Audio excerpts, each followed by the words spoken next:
I'm Brian Scordato, and this is the Idea to Start a podcast that's been called, quote, easily 10 times more useful than my MBA, which probably says more about higher education than our pod, but it was a nice review. We're going to start sending the pod along with some deeper content each week, so if you're a power listener of Idea to Startup, head to gettacklebox.beehive.com or the link in the show notes.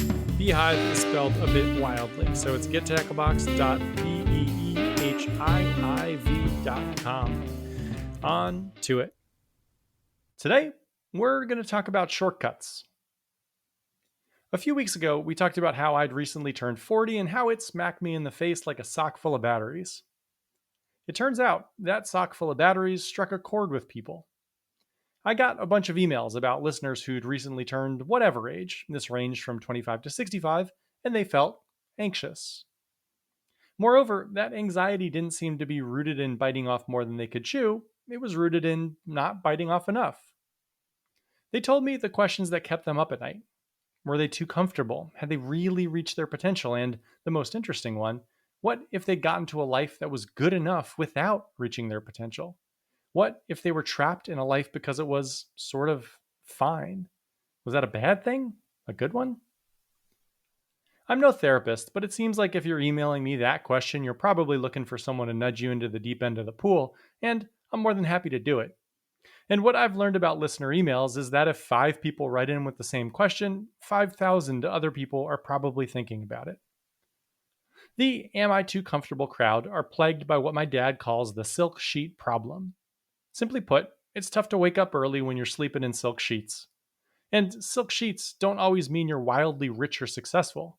You can get silk sheets on sale from Brooklinen on Prime Day and they'll keep you from getting up and doing something interesting. I realize these are high-class problems. If you're worried about reaching your potential, you've probably steadied the floor beneath you. But that doesn't mean it still isn't a problem, and luckily, all the stuff we'll talk about today works if you don't have your ducks neatly aligned, too.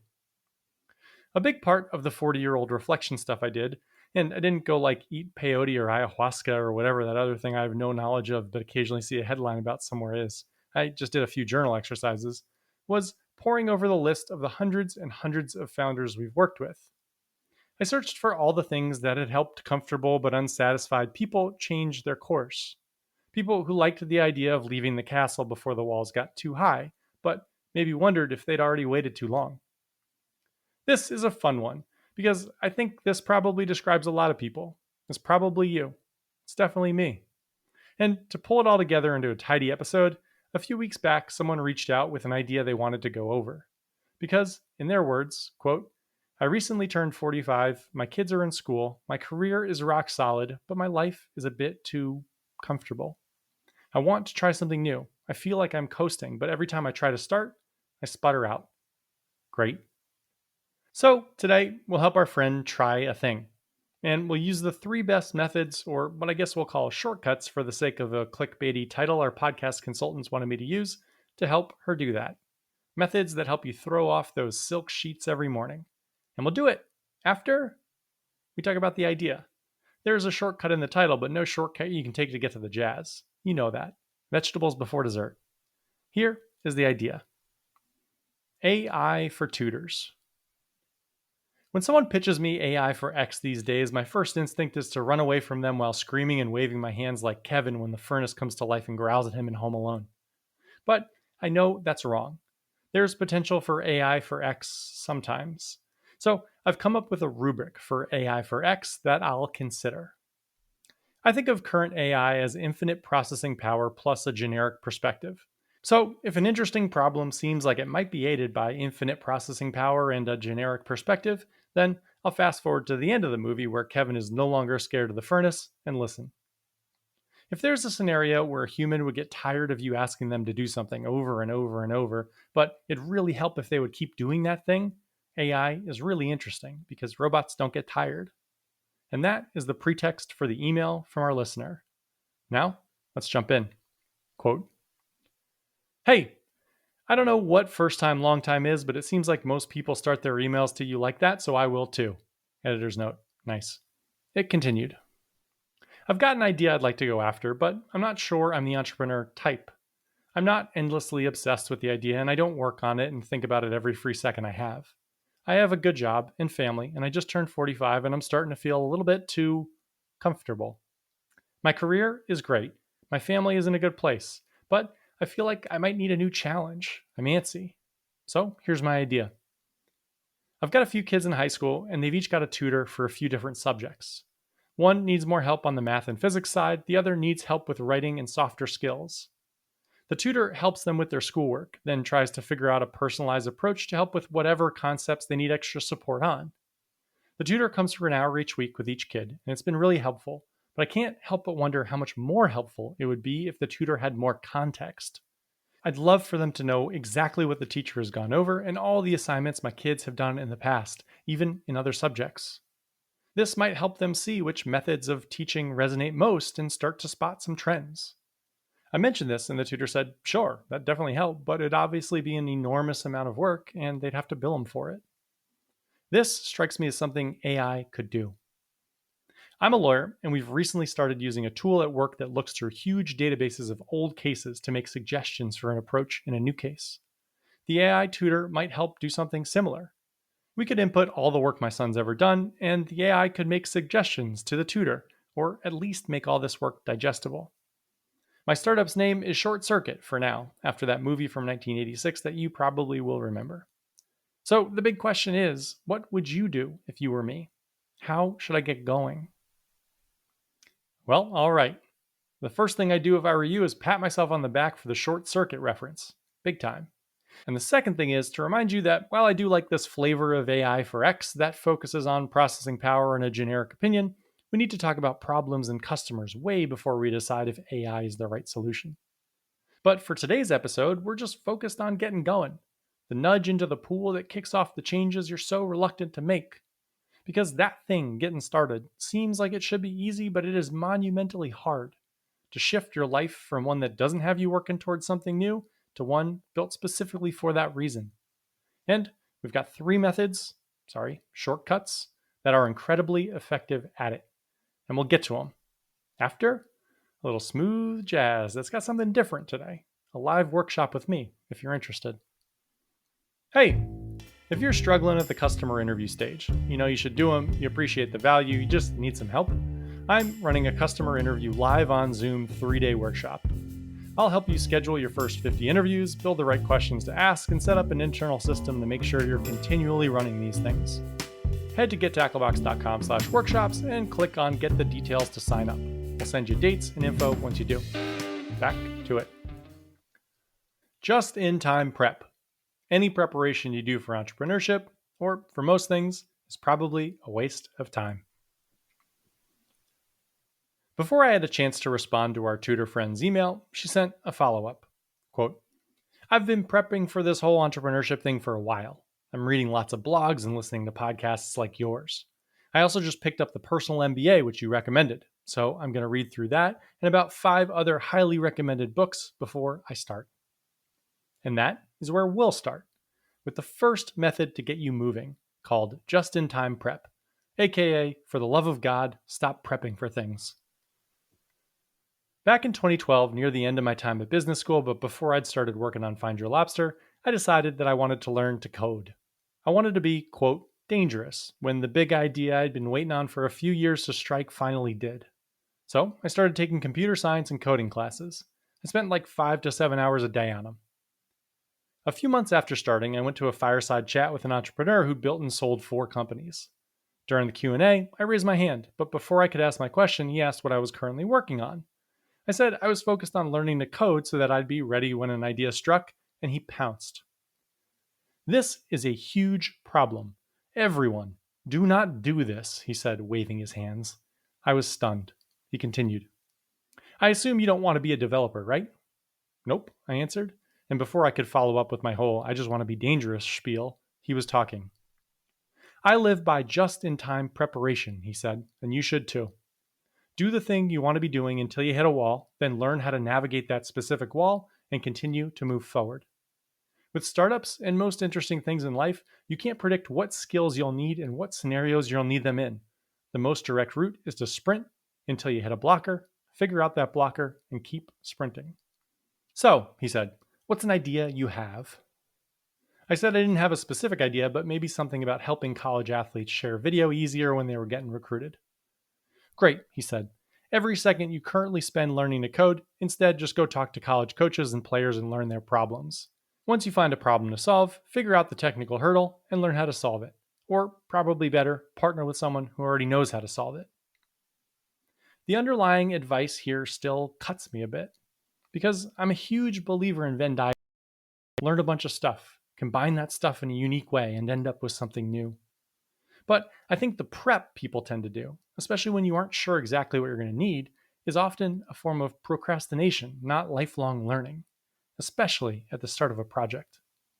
Reading the personal MBA is easy. Cold calling tutors is hard. In almost every scenario, it's better to do the thing, make mistakes, hit walls, then go back and figure out how to navigate those walls than to spend a ton of time prepping for every wall you could potentially someday theoretically hit. Learn just enough to get started. So, if you're an early stage entrepreneur, the first step is always to learn more about the problem through customer interviews. Spend a few hours reading the mom test or going through the Tacklebox workshop to get a framework. Again, gettacklebox.com/workshops. Then get going. Get out there. It's always better to do something before you feel ready to do it because in the entrepreneurship world, you're never going to feel ready. It is the land of making decisions with incomplete information. So, when you lay out your work for the week, ask, is this necessary? Or am I prepping for something that likely isn't going to happen? Am I using prep as a crutch? Now it's time to move into more tangible, tactical stuff. And her response to my stop prepping advice was a good one. It'll take us to our next section. So, she said, if no personal MBA, then what do I do? Glad you asked.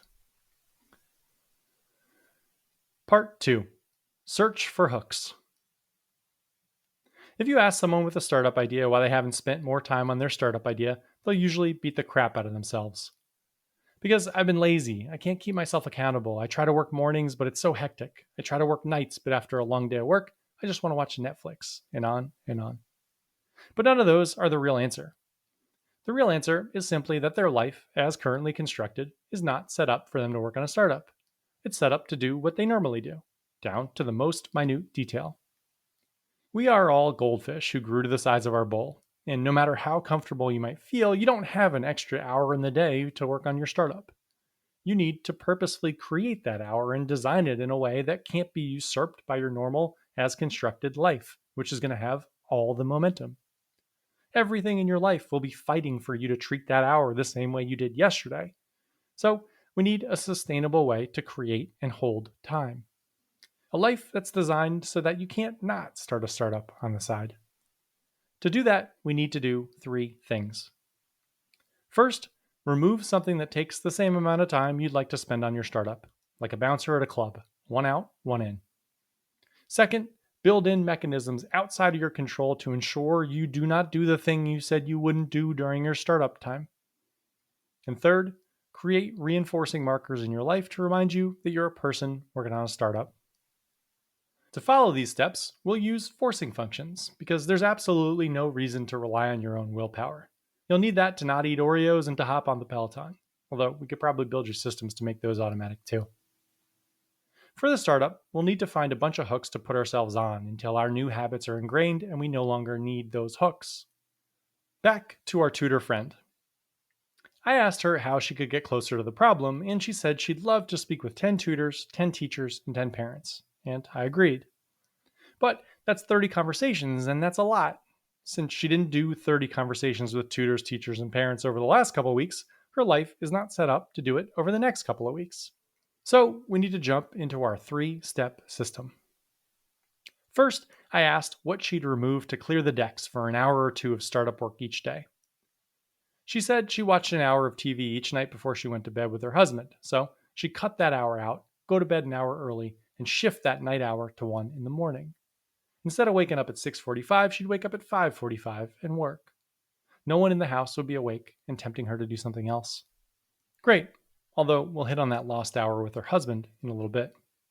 Next up is step 2. The question: how will you ensure you no longer watch TV at night and ensure you work from 5:45 to 6:45 on your startup every morning? How can you make skipping that schedule impossible, or at least really painful? One answer, she said, was to tell her spouse she'd pay him $50 for every night she wasn't in bed at 9 p.m. Not bad. Another route is to set up a timer on your Wi Fi so that it shuts off at 9 p.m. each night. Easy to do in the settings. I always opt for the things you have no control over. Your spouse can always let you off the hook for the $50. In the mornings, she said she'd join a virtual accountability group. She found one online that met in a Zoom and cost $100 a month. Not terrible. A good start. Those first two steps, creating space and then creating forcing functions that make it harder to not do than to do, can be done over and over and over. You can get creative with forcing functions. You should always be searching for them. Here are a few of my favorites. Host an expert event. So, for our tutor friend, she might host an event for parents whose kids are in the first year of high school. This is when most parents get tutors, so maybe she organizes a Q&A with local tutors, teachers, and parents. This is a set thing that needs to happen, and off the back end of it, there will be enormous goodwill and connections, and it'll lead to interviews and deeper customer intel. And, best of all, once you send out the evites, you're pot committed. A few years back, we had a startup that was helping first-time expectant moms prep for the coming baby. They weren't sure exactly which problem they wanted to solve, so they organized walks around Prospect Park in Brooklyn with experts, lactation specialists, doulas, etc. This ended up getting tons of feedback and actually just became the product, but it started as a forcing function. Next up, outsource a future step. If you hire a freelancer or someone off of Fiverr to send 250 cold emails for you and you pay them, then you're on the hook to pull together the emails in the target list, or you wasted your money. That's a good one. Next, you can offer a service. Offer to help parents find the right tutor. This will let you interview parents and tutors and put you on the hook to facilitate the connection. And it's on our way to a concierge MVP. These are 3 of dozens our founders have used to keep themselves accountable. It's kind of interesting. Maybe I'll make a podcast just of these. Anyway, constantly search for hooks to put yourself on and make sure they're at least mostly aligned with where you're headed, but nothing is going to be perfect. And an imperfect hook is better than no hook at all. Now, for our tutor friend, we need to get to the final step. She's created the structure and space to get those calls done. Now we need to establish reinforcing markers. But first, a quick interlude on the husband. You might have realized she lost an hour of TV with her husband each night. This is a big deal, and she realized it, and it required a shift in other parts of the schedule to make up for. They both ended up manipulating their schedules so that they held an hour-long lunch in person or on Zoom together each day. The bigger lesson is that the cost of your new life is your old one. Things have to change, and sometimes removing something you love forces you to figure out where there's room to cut to ensure that the thing you love is slotted back in. Change is good. Back to reinforcing markers. Reinforcing markers exist to remind your subconscious what it should be thinking about. Your brain works continually in the background on open loops, and if you don't push a preferred loop in front of it, it'll focus on figuring out who the murderer is in whatever Netflix/Hulu show starring Nicole Kidman is currently popular when you listen to this. So remind yourself that this is a thing you're doing constantly. I like a nightly journal with a few simple prompts like what'd you get done today, what'll you get done tomorrow, what blockers did you face, and how might you navigate them better? And most important, why is this idea so exciting? The last prompt ensures you stay an optimist, which is a superpower for entrepreneurs. This journey is fun and you're choosing it. Don't forget that. You can use whatever tool you'd like to make sure you answer these each night. Put a journal on your pillow, create a recurring task in whatever task tool you use, or put a post-it on your bathroom mirror. Doesn't matter. There are lots of internal reinforcing marker techniques.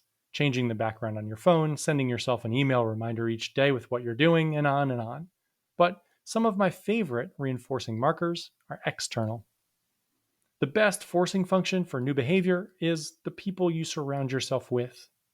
The saying that you're the average of the 5 people you spend the most time with is absolutely correct. If I were looking to pick up new behaviors, I'd find people who already exhibit those behaviors. People who do now what I'd love to do someday. Then I'd spend as much time as possible around them. If you want to be around people working on startups on the side, find a few people working on successful startups on the side and attach yourself to their hip. Figure out when and where they meet or work and be there. Osmosis is an extraordinary thing. If you're single and you're working on a media startup, move to LA. If you want to write a book, join a writing group with established authors. Put your butt where your heart is. The end. Jump in the ocean.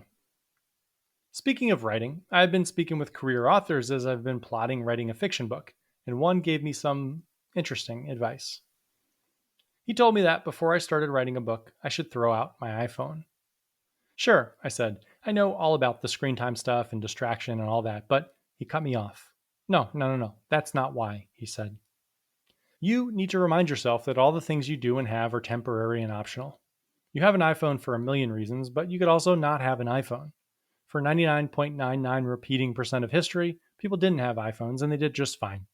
You could have a Google phone or a flip phone or no phone and you'll do great.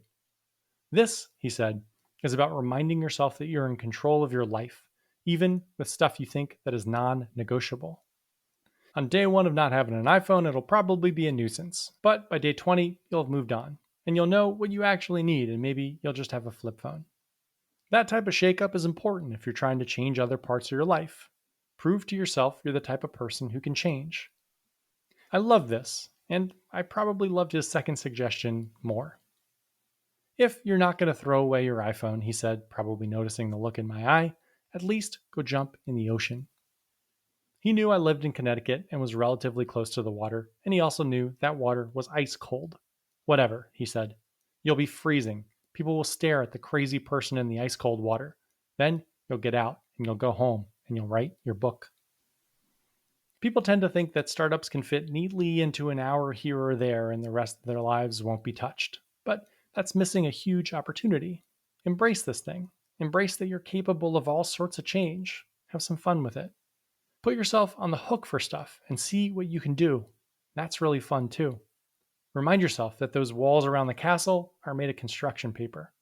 And if your kid has a tutor and that tutor would benefit from an AI overview of all the work that kid's done, email team@gettacklebox.com because our tutor friend jumped in the ocean and she's running concierge MVPs.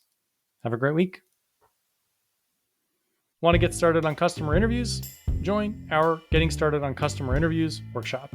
Head to gettacklebox.com/workshops. First come, first serve. We'll send you dates and details once you sign up. Have a great week.